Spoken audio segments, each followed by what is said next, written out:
The bed rail was ice under her palms. Natalie Hayes wiped it down with methodical precision, her movements exact despite the exhaustion that had settled into her bones like shrapnel 18 hours ago. The antiseptic smell of the ICU saturated everything, her scrubs, her hair, the space between her ribs where she held her breath during the hard moments. She didn't think about breathing. Breathing was a luxury for people who clocked out at 5. The fluorescent lights overhead hummed their mechanical prayer. Somewhere down the corridor, a ventilator wheezed its rhythmic metronome. Room 347 was quiet. That was the problem. She had worked the night shift at St. Michael's for 7 years, and her hands had learned what her mind refused to speak aloud, the difference between a patient sleeping and a patient failing. The pressure in her fingertips told her things. The way a monitor's blip registered on her peripheral vision, the subtle change in a room's air pressure when sepsis was cooking beneath the surface. She'd seen it before. 3 times in the past month. Twice the day shift had missed it. Her locker sat in the break room, a metal rectangle no different from 50 others lining the wall. On the shelf inside, pushed to the back behind her spare pair of compression socks, sat a folded flag in a shadow box.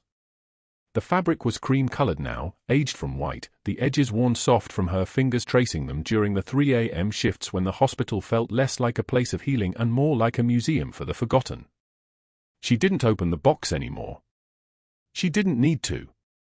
She could see it with her eyes closed, the way the creases held their shape, the way the starfield caught the light, the way it smelled like dust and memory and the kind of loss that never gets easier. The limp in her left leg didn't bother her anymore. For years, and the nerve damage had settled into a kind of chronic dialogue with her body. Step forward. Small fire in the hip. Step forward. Muscle memory overrides sensation. She'd walked through worse with more weight on her shoulders. She'd walked through Tikrit with a 187-pound sergeant bleeding into her uniform and the sound of mortars close enough to rearrange her teeth. Natalie finished the bed rail. The next patient wouldn't come until after discharge rounds, which meant she had maybe 30 minutes to restock room 345's dressing cart and check on Morrison. Sergeant James Morrison. Age 28. Traumatic brain injury from an IED blast in Helmand Province. Admitted to St. Michael's ICU 6 weeks ago with fragmented memory and ongoing seizure management. His chart was thick, but his story was thin, the kind of sparse narrative that happens when the parts that matter can't be written down. She pushed her cart toward room 347. The morning shift had left his door half open. Standard protocol. Easy observation. She could see him from here, his large frame making the hospital bed look like something designed for a child. His breathing was even. His color was good. But something in her chest had learned to read the spaces between what looked fine and what was about to break. She stepped into the room. Morrison's forearm lay across the blanket, his tattoo visible in the early Denver light filtering through the window. 5 letters in dark ink, N. Hayes. Underneath, the date. 2015, the year of Tikrit. The year her call sign was Reaper 6 and Morrison was a captain's responsibility and the folded flag in her locker belonged to someone else. She checked his vitals without waking him. Blood pressure 118/76.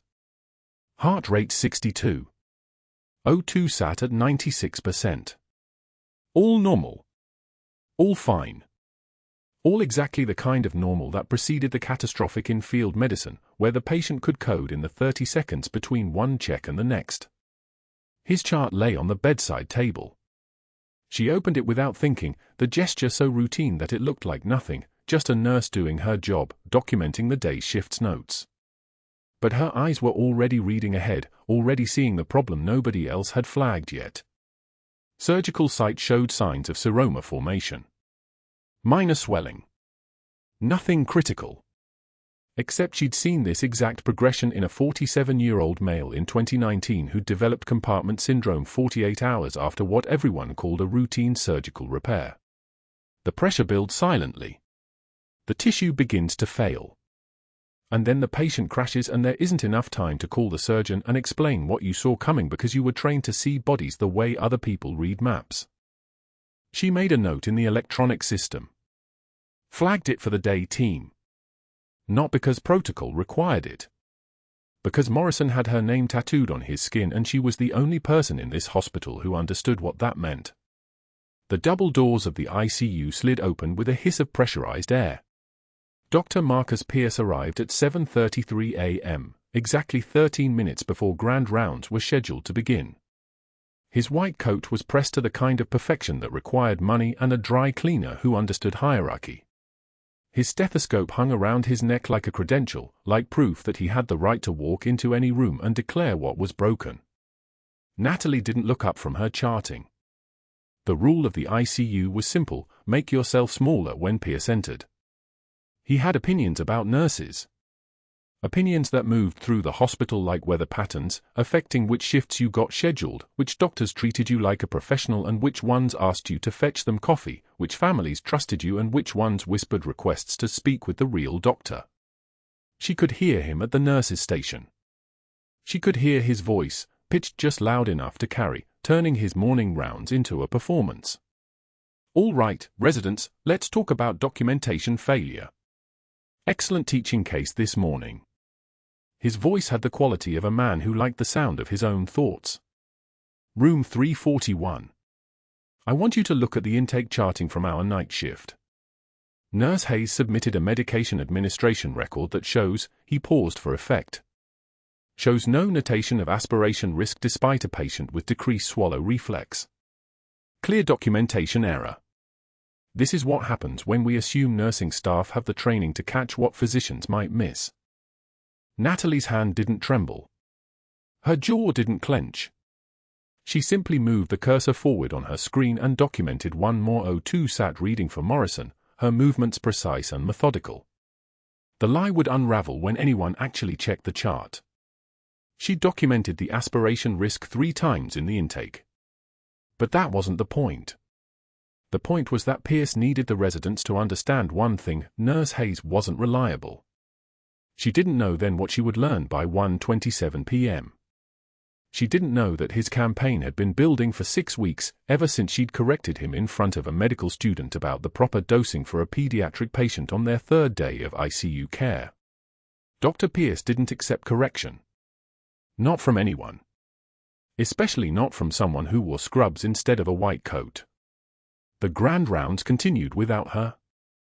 She could hear his voice moving room to room, accompanied by the shuffle of resident feet and the sound of tablets being tapped. She pulled up Morrison's vitals from the past 72 hours and ran a quick mental calculation. The seroma was growing. Not dramatically, but growing. And his white blood cell count had ticked up from the day shift report. 2 points. Negligible to someone who wasn't trained in field medicine. Critical to someone who'd watched tissue infection progress from invisible to catastrophic in the space of a hot afternoon in Tikrit. She picked up the phone at the nurse's station and called the surgical resident assigned to Morrison's case. "Hey, it's Natalie from ICU. I want to flag something for your team on room 347. The seroma formation is progressing faster than the initial post-op trajectory. I'd recommend an ultrasound to rule out compartment involvement before it becomes an emergency." The resident listened. Noted it down. Said thanks. Hung up. It was 8:15 a.m. on a Tuesday morning in Denver, and somewhere in the hospital a Navy surgeon was making a mental note that Nurse Hayes was worth listening to. It wasn't a request. It was how field medicine worked. You noticed the small problems so they didn't become big ones. You spoke up before the patient started coding. You understood that the person checking vitals every 4 hours might be the only person who caught what was invisible on imaging until it was too late. What she didn't know yet was that in 7 hours, Morrison would develop a wound complication that would accelerate beyond anything the ultrasound would predict. What she didn't know was that Dr. Pierce was about to enter room 347 exactly at the moment when his medical negligence would collide with her field experience in a way that would end one career and begin another. The clock on the ICU wall read 8:16 a.m. 14 minutes later, Pierce's voice would arrive at the nurse's station again, but this time with a different edge.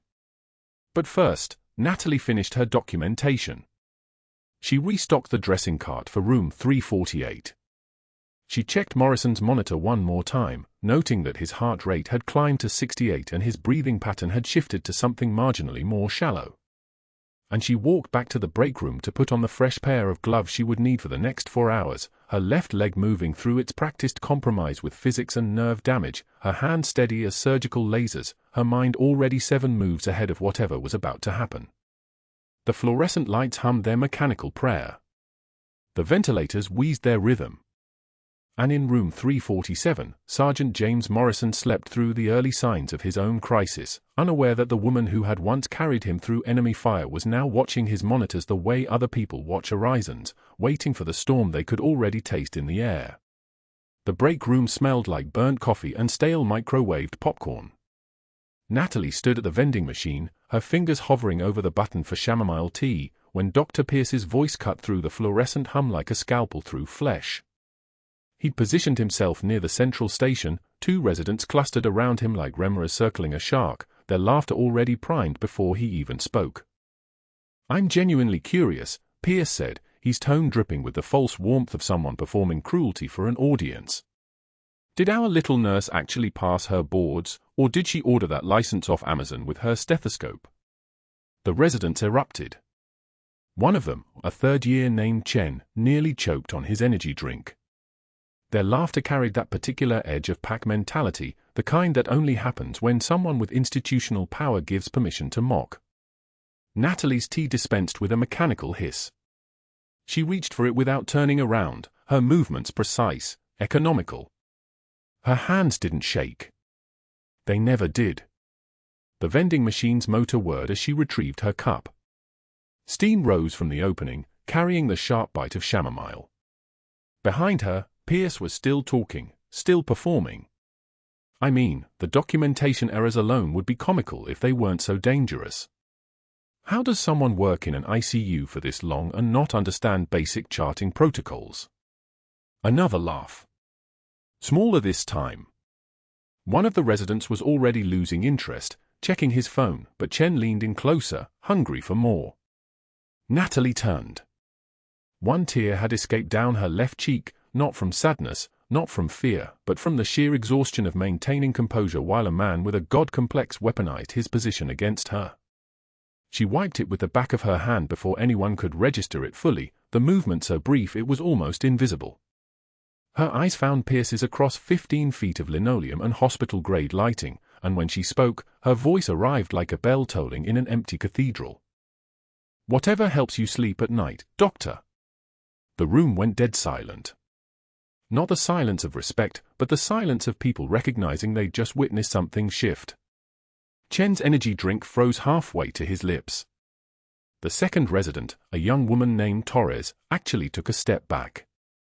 Pierce's face cycled through colors, confusion first, then something that looked almost like recognition of a line he'd crossed, before landing finally on rage.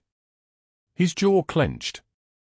His hand moved toward his badge, a tell that he was already calculating his next move, already weaponizing. Natalie didn't wait for his response. She walked past the 3 of them, the cup warm in her hands, her posture unchanged. Not defeated. Not victorious. Just moving. The way someone moves when they've already made peace with consequences. The afternoon came with its own particular cruelty. Natalie had been in room 347 for exactly 4 minutes, adjusting Sergeant Morrison's full line, when Pierce appeared in the doorway. He didn't knock. His presence simply materialized, filling the frame like something that had always been there but was only now becoming visible. "Step away from that patient," he said. Not a request. A command delivered with the confidence of someone who'd never been questioned. Natalie's hands continued their work. She was checking the patency of the peripheral line, ensuring the flow rate was correct, the same task she'd performed thousands of times across her career. Morrison slept, his ventilator providing a steady mechanical rhythm, his monitors displaying vitals that still looked stable on the surface. But underneath, Natalie could feel something wrong. The subtle fever. The elevation in heart rate. The way his body was beginning to tell a story that the machines hadn't caught yet. "I'm adjusting his 4," Natalie said quietly. "Standard protocol." "You're overstepping your scope," Pierce said. His voice had taken on that particular edge reserved for performances. Two nurses had paused in the hallway outside Morrison's room, their attention suddenly focused on the drama unfolding. Pierce knew it. He was calibrating his volume for them as much as for her.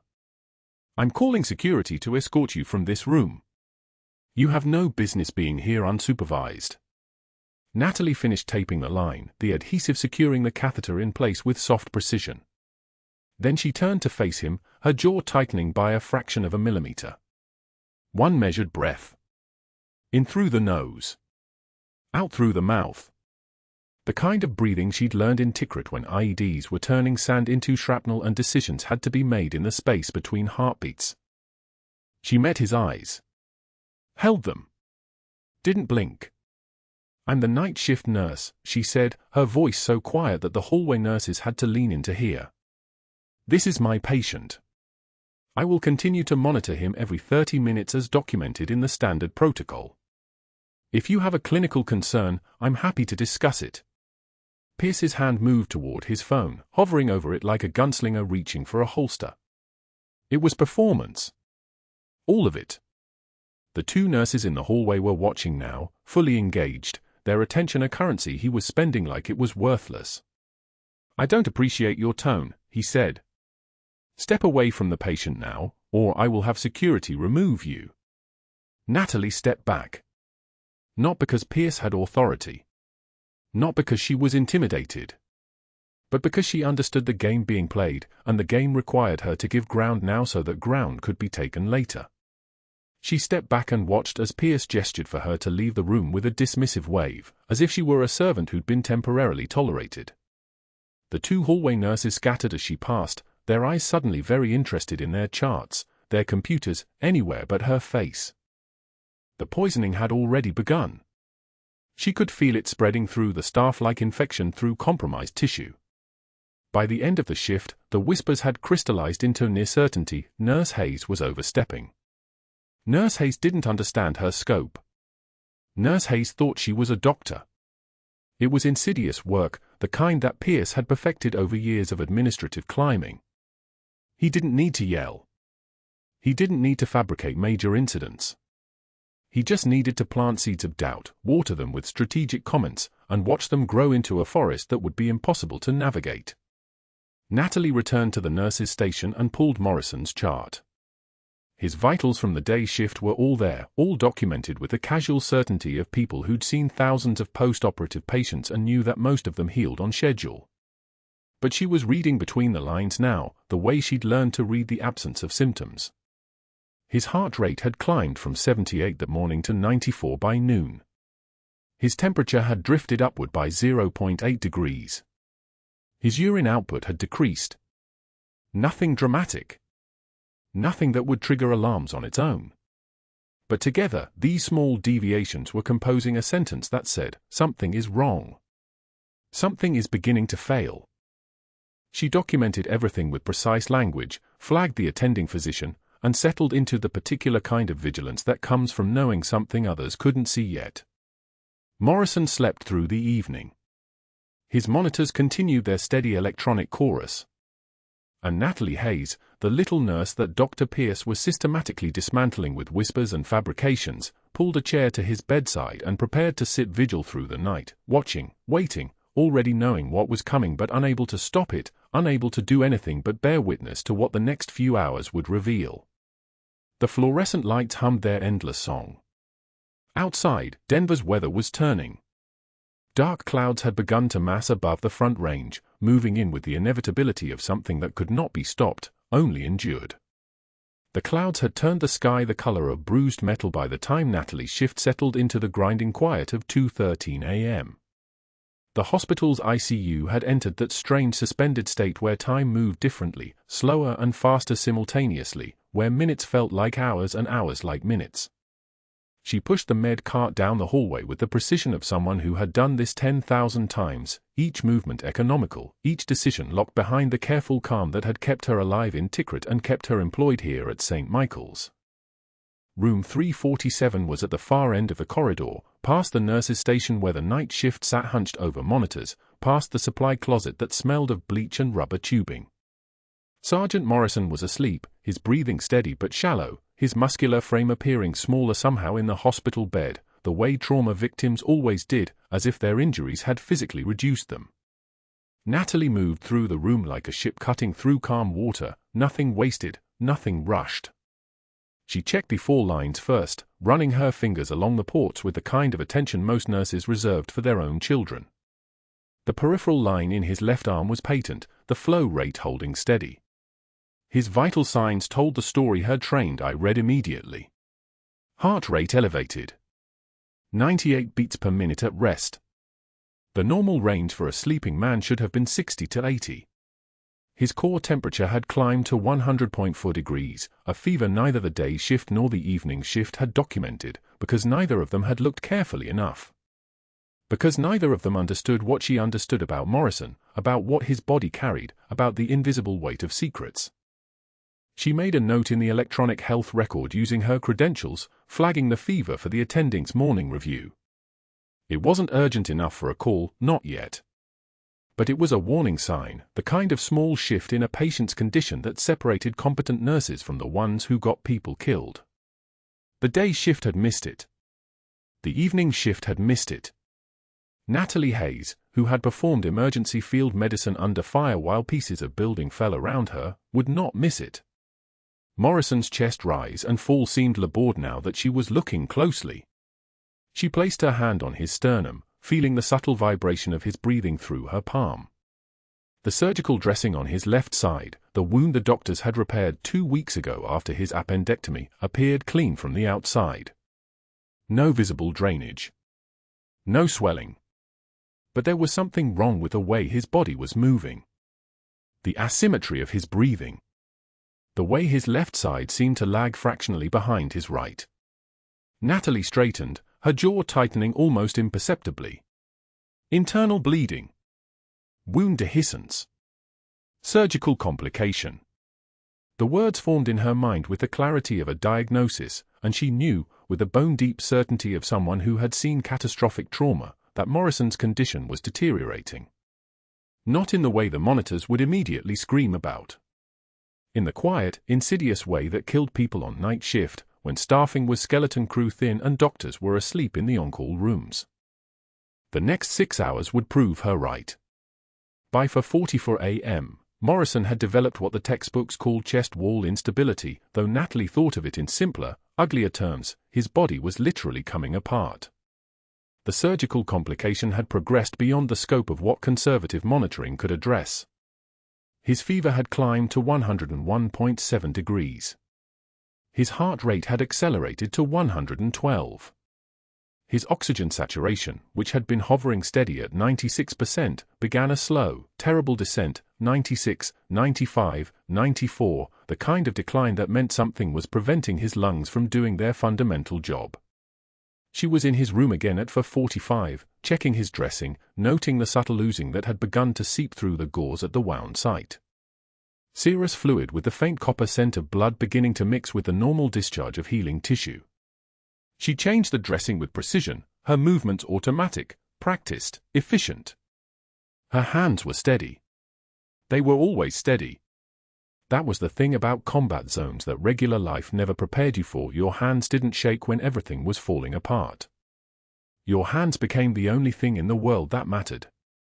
The attending physician had come in during rounds at 6:53 a.m., glanced at Morrison's chart, made some notes about continuing observation, and moved on. He hadn't placed his hand on Morrison's chest.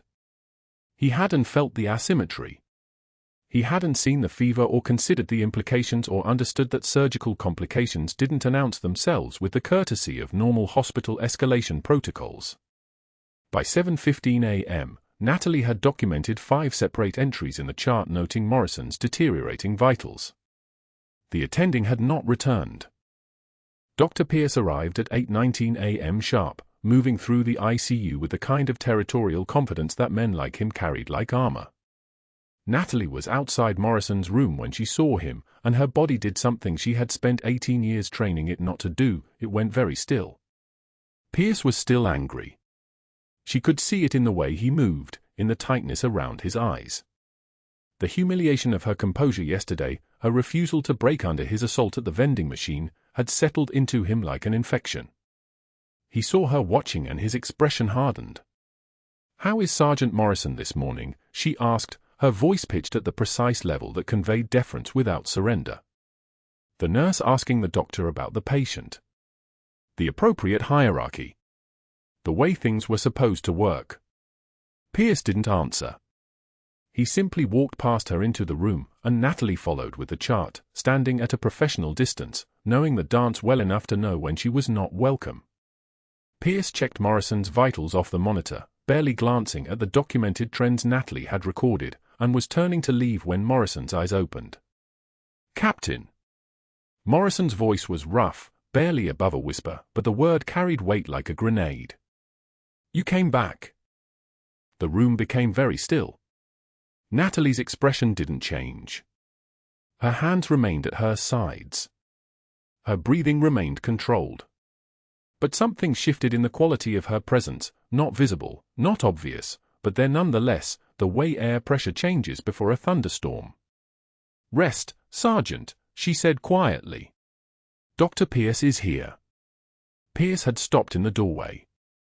He turned slowly, his eyes moving from Morrison to Natalie and back again, processing something his mind couldn't quite make sense of. "Captain," he said flatly. "What is he talking about?" Natalie didn't answer. She stepped back to the monitors and made a notation about Morrison's altered level of consciousness, her movements mechanical, present, professional. But her mind had already shifted into the space it occupied when plans changed. When improvisation became the only option. When lying by omission became a survival skill. It was 8:48 a.m. when Morrison's condition crossed from declining into crisis.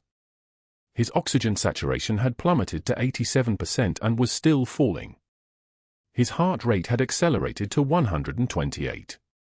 His breathing had become labored, each inhalation a conscious effort, each exhalation a wheeze that rattled through his lungs like wind through a broken building.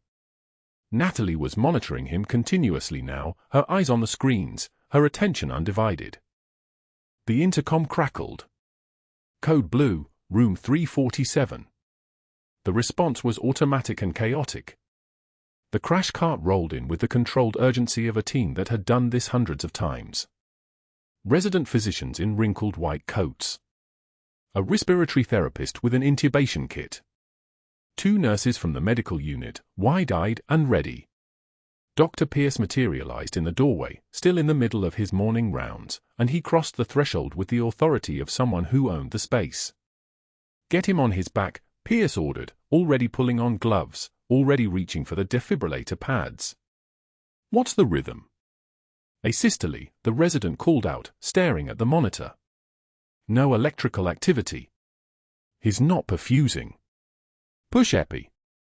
1 milligram 4, Pierce snapped, his voice taking on the particular cadence of a doctor following the ACLS algorithm he had learned in medical school and executed exactly as the guidelines prescribed. No improvisation. No deviation. Just the textbook response to cardiac arrest that would, in this case, be spectacularly useless. Natalie moved to the head of the bed, her hands finding Morrison's ribs, beginning chest compressions with the exact depth and tempo required by protocol. Her hands moved on their own, her conscious mind already 3 steps ahead, already analyzing what Pierce wasn't seeing. Morrison had mechanical obstruction. His chest wound had dehisced. Blood was filling his pericardium, tamponading his heart, squeezing it like a fist. ACLS protocols didn't address that. Epinephrine wouldn't fix that. Chest compressions were just pushing an already empty pump. What Morrison needed was someone to crack his chest open and fix the problem manually. What he needed was field surgery in a hospital ICU. What he needed was the woman who had done it in the courtyard of a burning compound while rounds fired overhead and a teammate bled out beside her. "Charge to 200, Pierce ordered. "Clear." The body on the bed arched as electricity moved through it, and the monitor remained silent, flatline unbroken. Natalie resumed compressions, feeling the slight give of ribs that had already endured so much trauma. 40 compressions. 30. 20. Her rhythm perfect. Her pressure exact. Her body performing the action while her mind calculated something else entirely. Another round of epi, Pierce called. Increased to 1.5 milligrams. Someone pushed the medication. The seconds ticked. The monitor showed nothing. The ventilator wheezed its mechanical rhythm, pushing air into lungs that couldn't oxygenate blood that wasn't circulating. Everything about this was wrong. Everything about this was theater. Natalie's eyes moved to the crash cart. There, in the surgical pack among the standard resuscitation equipment, lay the instruments that might actually save Morrison's life. The scalpel was stainless steel and sharp, designed for precision, designed for the controlled violence of opening a human body when the alternative was watching that body die. She met Pierce's eyes across Morrison's chest. "He needs a thoracotomy," she said. Her voice was very quiet. Very clear. "Right now." Pierce's expression shifted from concentration to something darker. "Continue compressions," he told her flatly. "We follow protocol here. This is not some field hospital." "He's not perfusing because his pericardium is tamponaded," Natalie said. Still quiet. Still precise. His chest wound dehisced. Blood is filling the sac around his heart. ACLS won't fix mechanical obstruction. He needs someone to open his chest and drain it. "You're a nurse," Pierce said, and the venom was there now, boiling up from somewhere deeper than anger. "You follow orders. You don't diagnose. You don't." Natalie's hand found the scalpel.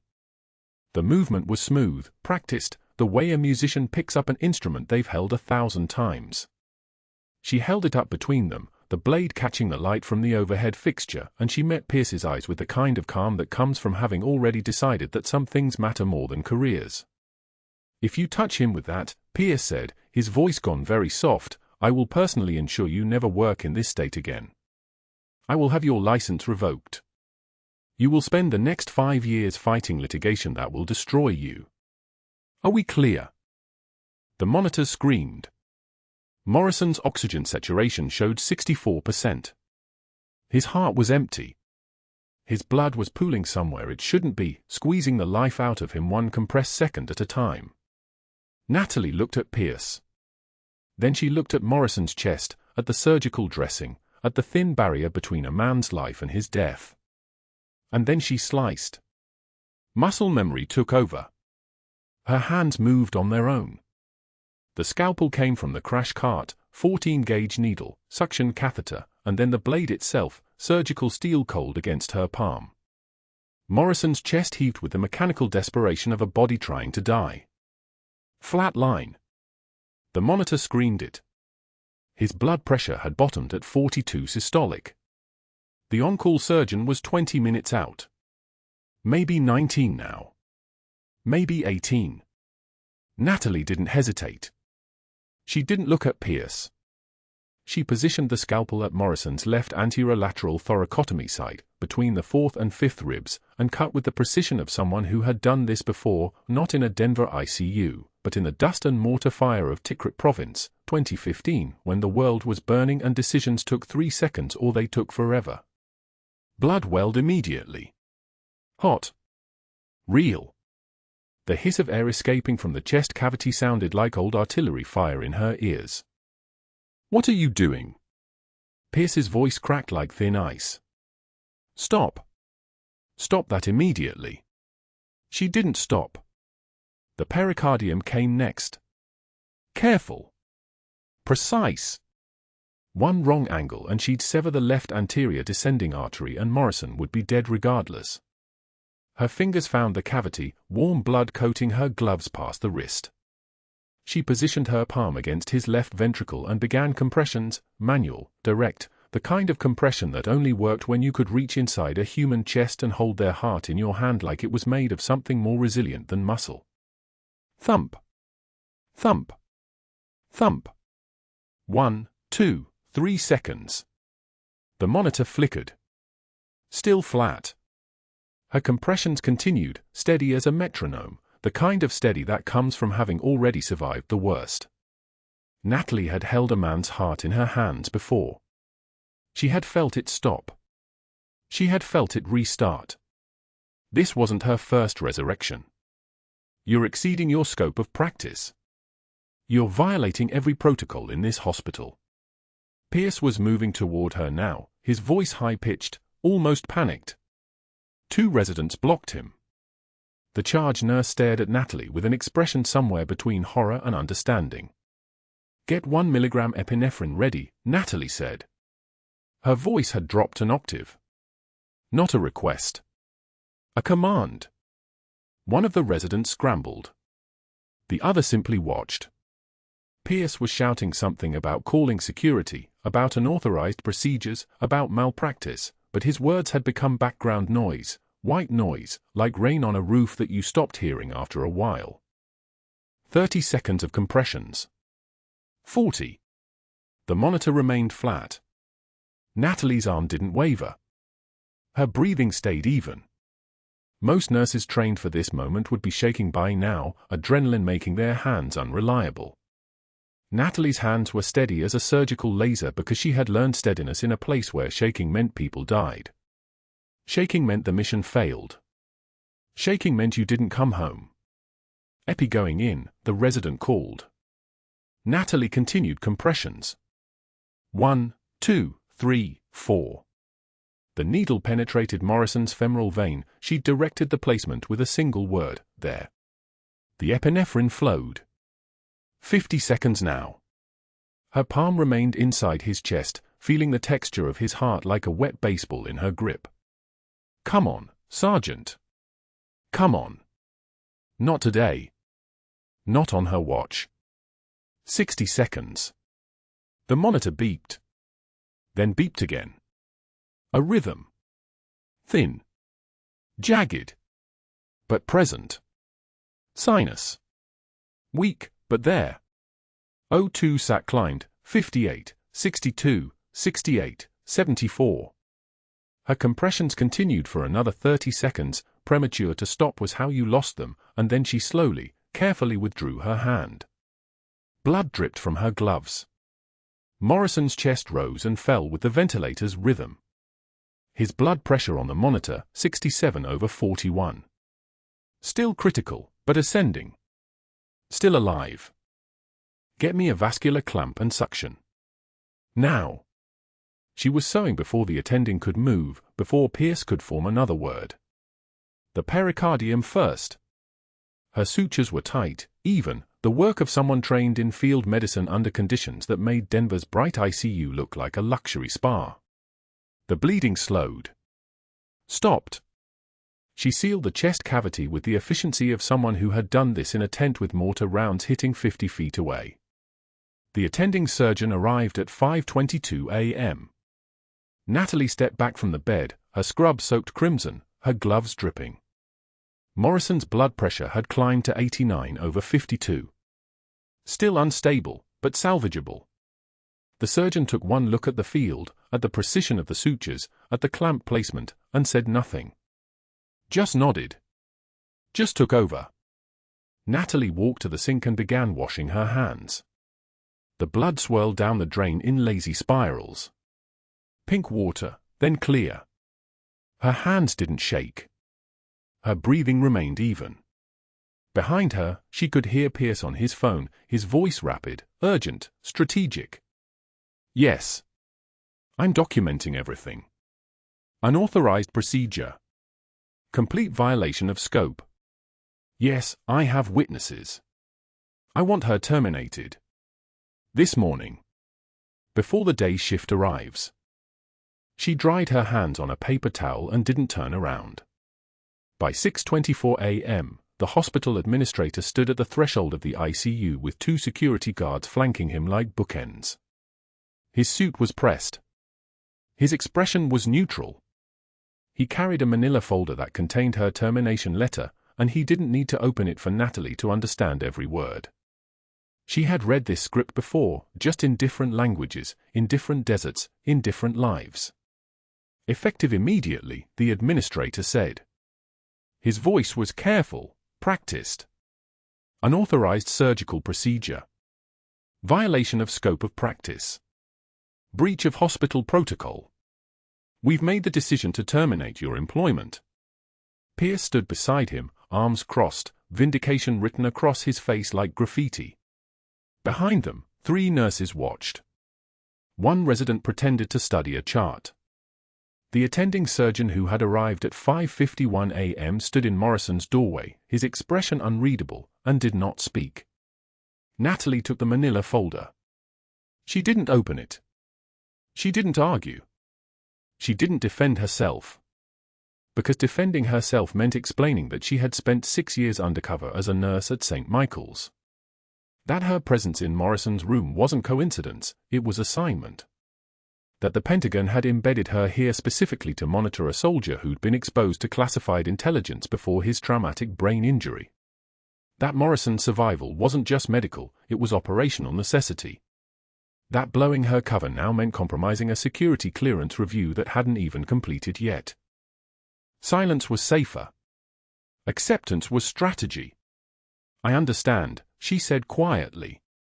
Her voice was soft again. Deferential. The commanding officer who had just saved a man's life in that ICU disappeared into the nurse who had never existed.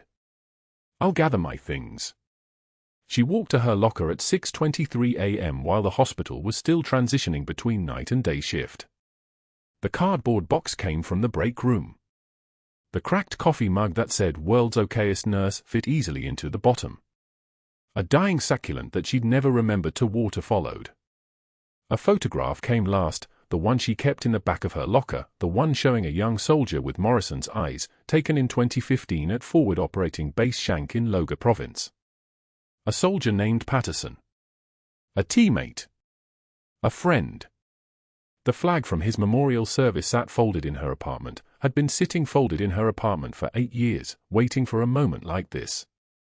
The rain started as she reached the bus stop at 8:17 a.m., exactly 2 hours and 47 minutes after the administrator had handed her the termination letter. Her scrubs were still damp with Morrison's blood despite the washing. The cardboard box was already beginning to disintegrate at the corners, the cheap fiber crumpling under the weight of a coffee mug and photographs. The Denver morning was cool, the kind of cool that comes right before summer, and the rain fell in sheets that made the city look like a watercolor painting left out in the weather. A car passed on the street. Fast. Reckless. The water from its tires splashed up and hit her legs, soaking her shoes, mixing with the rain that was already streaming down her face. She stood there for 3 minutes, maybe 4, watching St. Michael's glass facade disappear behind sheets of grey. The building seemed to fade from existence with each rainfall, becoming less real, less permanent, less like a place where she had worked and bled and held together lives that weren't her own. She didn't cry. Not yet. But something was changing in her chest, not pain, exactly. Information. The kind of information that accumulated in the bodies of people who had survived too many things. At her apartment, the folded flag waited on the kitchen table like a silent accusation. Natalie sat in the chair across from it for a long time, long enough that the afternoon light moved across the fabric, revealing the creases and the weight of 8 years of mourning. Her phone buzzed at 3:41 p.m. Unknown number. Pentagon area code. A courier would be arriving at her address in 4 hours with recall orders. Active duty status. Classified assignment. She was needed somewhere else. She was always needed somewhere else. She stared at the flag and didn't answer. The call went to voicemail. The message was brief: "Captain Hayes, this is Major Reeves from JSOC. We need to talk about what happened at St. Michael's. Standing by for your callback." The mention of her rank felt strange in her own home, like someone speaking a language she used to know fluently but had nearly forgotten. The phone call came at 3:22 p.m., while Natalie sat on her apartment floor staring at the folded flag on her table, the one from Tikrit, the one she'd carried for 18 years, the one that had traveled with her through every assignment, every identity, every careful moment of disguise. Her civilian phone buzzed. Not the secure line. The apartment one. She didn't recognize the number, but the 202 area code meant Washington. She answered on the first ring. "Captain Hayes." The voice was clipped, official, belonging to someone who didn't waste syllables. Recall authorization effective immediately. Pentagon courier will arrive at your location within the hour. Bring one bag. Dress uniform inside pocket. You are no longer operating in civilian capacity. She said nothing. The confirmation was understood. The line disconnected. What happened next didn't travel through official channels. It moved faster. The viral video had already spread across Denver's medical community, a 15-second clip captured by a bystander at St. Michael's, audio crystal clear, Dr. Pierce's voice unmistakable as he leaned against the vending machine, surrounded by residents who laughed on cue. Did our little nurse order that license off Amazon? Pretty sure you need actual credentials to work ICU. His tone was theater. Calculated cruelty dressed as humor. A second resident laughed harder. Maybe she bought the scrubs online too. Complete RN starter kit. The video reached Dr. Chen, Pierce's medical school mentor, the woman who'd trained him, vouched for him, written the recommendation letters that built his entire career, as she sat in St. Michael's conference room reviewing Natalie's personnel file. The classified clearance documentation was visible now. Pentagon stamps across every page. Secret SCI clearance. Active status. Chen's hands went still on the file. She looked at the video playing on her tablet, at her protégé's face twisted with mockery, and something hardened in her expression like concrete setting. One phone call. That was all it took. The medical board convened emergency session at 5:15 p.m. By 6:33 p.m., Pierce's strategic sabotage from that morning had become the centerpiece of investigation, the phone calls he'd made to allies, the fabricated documentation errors in Natalie's chart, the altered entries designed to build an airtight termination case. Risk management pulled the recordings. His voice on those calls carried the same casual certainty of someone who'd never faced consequence. She's overstepping her scope. Dangerous. We need to move fast. The residents he'd poisoned against her submitted statements, 3 of them, all saying the same thing: pattern of public humiliation, fabricated errors, calculated destruction of someone he saw as beneath him. By 8:13 p.m., St. Michael's revoked his privileges. By 8:45 p.m., Dr. Chen issued a public statement: I no longer recognize the character of the physician I once trained. His actions toward nursing staff reflect a fundamental departure from medical ethics. I withdraw my prior endorsement. By midnight, every major hospital in Colorado had received notification. His applications were rejected before he could even submit them. His references were withdrawn. Interviews were cancelled with one phone call from Chen's network. The strategic mind that had once operated with such careful calculation, orchestrating destruction from behind conference room doors, now worked desperately to find any employment at all. He taught CPR at a community college in Aurora now. Minimum wage. His hands demonstrating chest compressions on plastic dummies named Rescue, and while students half listened, some scrolling on their phones. His medical degree framed on the wall behind him. Rarely noticed. No one came to that college to learn from a man. They came because it was required. His voice explaining push hard, push fast to an audience that would forget his name before they left the building. The tactical intelligence that had been deployed against Natalie now spent on plastic mannequins and community college funding cycles. The Pentagon courier arrived at Natalie's apartment at 4:12 p.m., exactly 25 minutes after the recall order, with a sealed envelope and a salute. She dressed in her army uniform for the first time in 19 months, the green dress uniform with its brass buttons and black shoulder boards, the ribbons arranged in precise order across her chest. Silver star. Bronze star with 2 oak leaf clusters. 2 purple hearts. Combat medic badge. The decorations caught the light differently than they had in her closet. She folded the flag from Tikrit into the side pocket of her bag, the creases worn soft from 18 years of handling. The flight to Denver's Memorial Hospital, not St. Michael's, a different facility entirely, took 40 minutes by Black Hawk.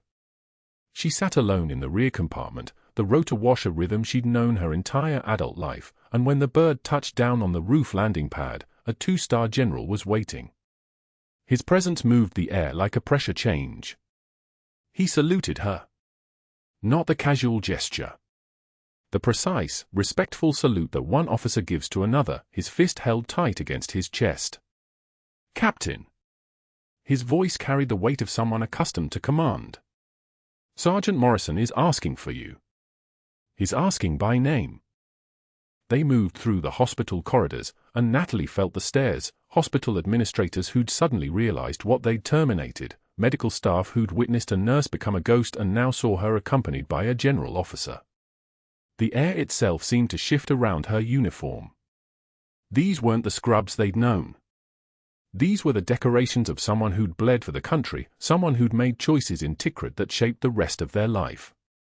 Morrison was sitting up in his bed, his chest wrapped but his eyes clear for the first time in weeks, actually clear, focused, present.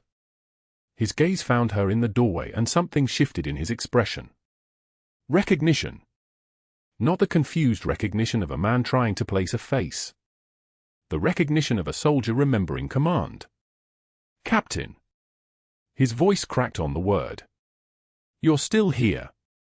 The Marine chaplain who'd been sitting beside Morrison stood, his uniform crisp, his manner suddenly formal. He held a citation. Captain Hayes carried Sergeant Morrison through enemy fire in Tikrit, March 2006. She refused to leave a wounded soldier behind despite incoming fire, despite her own injuries. He continued reading the official language, the specific actions, the specific moment when Morrison had taken shrapnel that would have killed him if Hayes hadn't already been moving. The words were old, but they'd never been spoken aloud in this hospital before. The hospital administrator's face drained of color as the general stepped forward. Dr. Pierce stood in the doorway. He'd heard the commotion, come to see what was happening. His face carried the expression of a man watching his calculated world crumble in real time. The general looked at him, and for a moment nothing happened. Then one word, delivered with the weight of rank and authority. "Captain." The word transformed everything. Pierce's face went white. The general was addressing Natalie. Not the nurse. "Captain." The military rank that made sense of everything, the classified clearance, the Pentagon involvement, the impossible decision to accept termination rather than expose her assignment. Natalie stood in her full uniform, the decorations catching the light, and met Pierce's stare with the same calm composure she'd shown at the vending machine, the same quiet dignity that had driven him mad because she'd never given him the satisfaction of breaking. The helicopter ride to Andrews Air Force Base took 52 minutes. The flight from Andrews to Washington National took another hour. When Natalie stepped off the aircraft, an aide in a Navy dress uniform was waiting with a folder. "The President is ready to receive you. The ceremony is in 30 minutes. The Oval Office gleamed with afternoon light filtering through tall windows. The President stood as she entered, his hand extended. Behind him, Sergeant Morrison in his dress uniform, standing at attention, his eyes wet, fully conscious, fully remembering. Behind him, a glass case in the adjacent room where the folded flag from Tikrit now rested, positioned prominently, finally honored as it deserved. "Captain Hayes." The President's voice carried genuine respect. "You saved Sergeant Morrison twice. Once under fire in a city that was trying to kill you both. Once under fluorescent lights in a hospital that didn't know who you were." He moved to her chest, and she stood at parade rest while he pinned the Distinguished Service Cross, the upgrade from her Silver Star, the recognition of her sacrifice, the acknowledgement that she'd given up her career to protect Morrison's undercover status and complete her mission. Morrison saluted her, his voice steady. "Captain Hayes carried 3 of us through that day. I'm only here because she wouldn't quit." Her hand rose to return the salute, and for the first time in 19 months, the tremor was gone. The weight was finally lifted. The burden of silence had found its resolution. Outside the Oval Office, reporters clustered as the story broke across every major outlet. The nurse who'd been wrongfully terminated, who'd saved a soldier's life and been fired for it, was actually a decorated Army captain on classified assignment. St. Michael's issued a formal apology, offered full reinstatement with promotion to nursing director. She declined. The Pentagon had other plans. Major Hayes, her promotion had been processed as part of the recall, would train combat medics, would teach soldiers how to make the impossible choices, would pass forward the lessons of Tikrit to the next generation who'd face the same battlefield decisions. As she left the White House, Morrison beside her, she spoke the truth she'd carried since that day in 2006, the ones who have seen the worst often give the most. The rain had stopped. The sun was breaking through clouds over the Potomac. The flag had found its home. The decorated officer who'd worn scrubs walked now in full sunlight, her ribbons catching the light, her mission finally complete, her identity finally recognized. The quiet person in the room had been the strongest one all along. If you've ever been underestimated by someone who didn't know who you really were, tag them in the comments. And subscribe because Major Natalie Hayes' story isn't over, it's just beginning.